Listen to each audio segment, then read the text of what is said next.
Hey, it's Rebecca, and welcome to Returning, a podcast to return to yourself and the wisdom within. I'm so glad you're here with me. Thanks for returning. In today's episode, I'm speaking about something that's quite alive for me at the moment, and that's something that I am describing as the mysterious timing of healing. This episode really grew out of a couple of insightful chats that I had with a friend of mine. And it was really all about the frustration that we can all feel when we're trying so hard to shift something, shift a pattern, to release a behavior, to forgive a relationship, to heal from something, but we just can't quite get there. And despite our best intentions and devoted commitment to doing the work and doing the work in so many different ways and peeling back the onion and walking the spiral and all of that, even still, often we really have to release the timelines on healing in order for that healing to truly arrive. When we allow ourselves to zoom out on whatever it is that we're endeavoring to heal or let go of or forgive or whatever it is, if we can zoom out and hold the bigger picture, sometimes we're reminded that there are sometimes many cogs that need to turn that are not just our own in order for the true healing to happen. Sometimes it can be connected to many other people within your system, whether it's family system, friendship circle, whatever it is, ancestral line. And while we can be devoted to doing our own work, there can also be many, many threads, both seen and unseen, that are interweaving to conspire towards that true state of healing. And if you've listened to my episode, Healing is Happening, you know there's a nice different spin on healing as not necessarily being this like end state, this perfect destination that we are endeavoring towards. So you might like to listen to that episode too. And yeah, as always, this is an episode where I'm speaking my experience as I go through it as a student of life. So I'm really not offering this one as an expert or a teacher, just as a fellow lifelong student of the soul, student of life, walking alongside you, really wondering what this conversation, this topic brings up for you and what your experience is with the mysterious timing of healing. As always, at the end of this episode, you'll find a guided soul inquiry for you to explore your own relationship with the mysterious timing of healing as well. I know how precious your time is, so let's jump right into opening sacred space together now. In the center of your heart, imagine a beautiful flower. Invite it to open petal by petal, revealing a light in the middle. This light is your wise, intuitive self, part of you that is always available for you to return to it every moment of every day, inviting that to step forward now. And as you take a deep breath in and out, acknowledging the custodians of the land where you are, where I am, known and unknown. Beautiful, let's begin.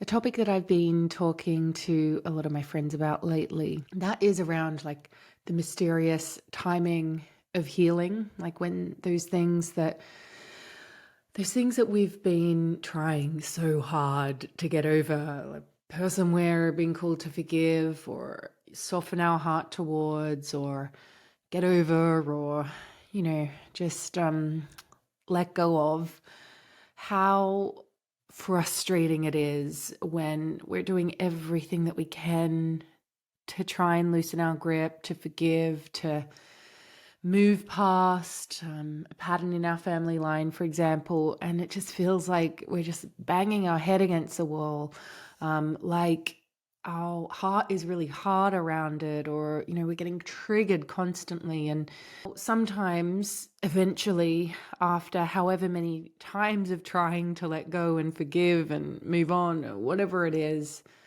all of a sudden something happens, one last thread is woven, and we're through it.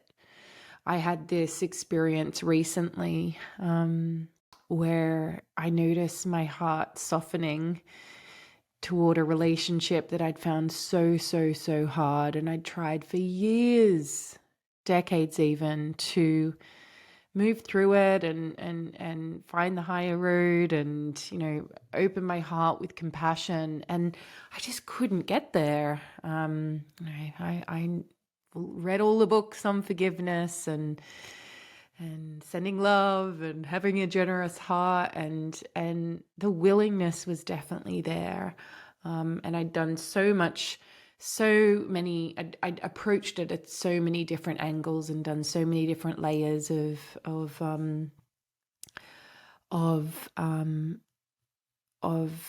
healing around it. And then all of a sudden, it was actually during the pregnancy of my daughter and then postpartum as well, everything softened and the healing happened. And I was so relieved. Oh my goodness.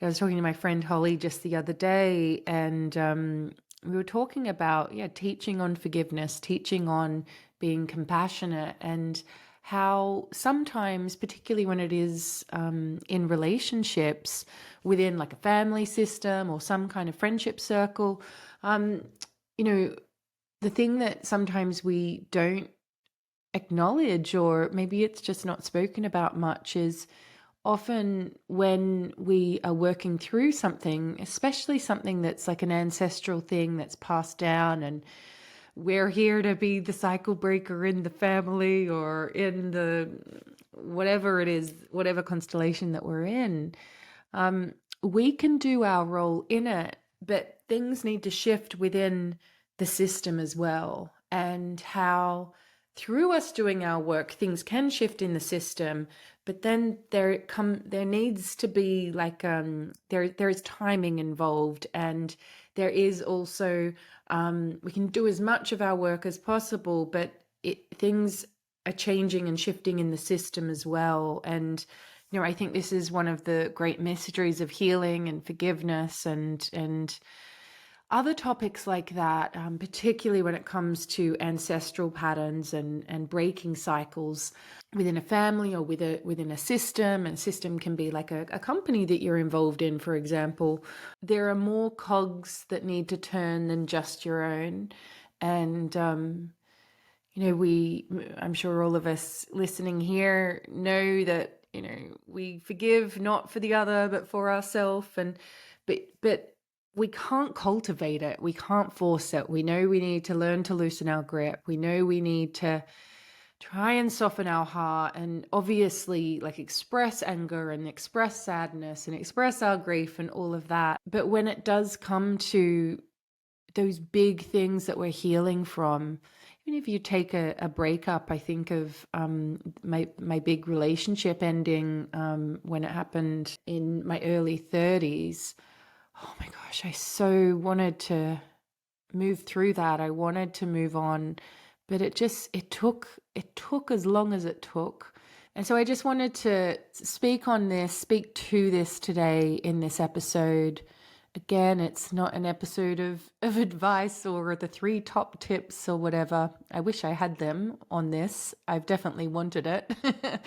But the truth is, I don't think they exist. And when we are breaking cycles within ourselves, within our family system, within other constellations, and also within the cycle of our soul, the path of our soul, the baggage that our soul comes in with, if we are moving through big things like that, there is more at play than just our ability to let go, our ability to be willing to forgive. And those things are also important. So if you are going through something that you're really struggling with and you're like, why can't I move through this? What I want you to know is that you're not alone, and these things do, in my experience, they do have a timing involved with them. to them, and they do sometimes interplay with the work that other people are doing as well, which I know can be frustrating if you're like, but the other people aren't doing the thing or whatever, which is all part of the mystery of the process. So as someone who has just moved through something, finally, oh my God, finally, that I've been wrestling with for, decades, I would say. And it's finally kind of the pieces, the threads of healing have actually happened finally. I just want to drop in and say, I know how hard it is. I know how frustrating it is. And that healing does happen. It just doesn't always happen according to our preferred timeline or schedule. So hang in there. Keep inviting yourself to soften towards it. These things that we take on, they're really big. And someone once said to me when I was going through something particularly difficult is that, your path is very unique. You're very courageous for being willing to move through this. And if you are moving through this, it means that very likely your soul said yes to it. And if your soul said yes to it, then nothing can stop you moving through it. So have faith and trust that healing is happening every moment of every day. And rest into the mystery of the timing. But healing is happening and it will happen. I'm with you. I love you.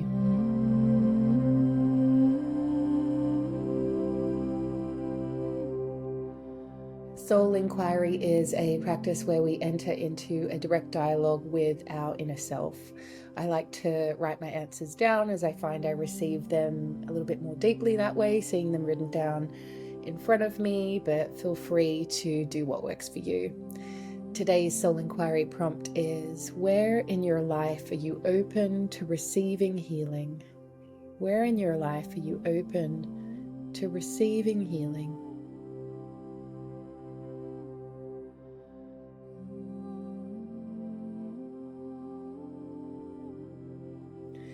Once you have that, going a little bit deeper with this soul inquiry, how can you surrender to the mysterious timing of healing?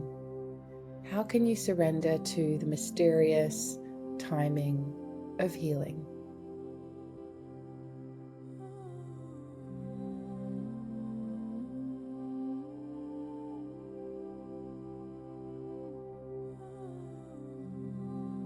And now, as always, it's time to commit to a grounded action. What is one baby step you can take in that direction? What is one baby step you can take in that direction?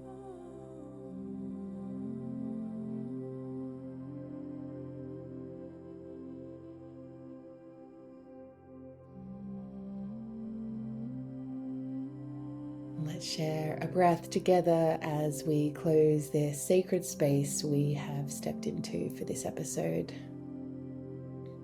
I'm so grateful for you being here.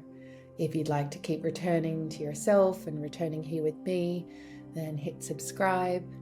If you love the podcast, leaving a review or 5-star rating really, really helps others find it too. I so appreciate it as well. And you can find the show notes from today's episode over at rebeccacampbell.me/podcast.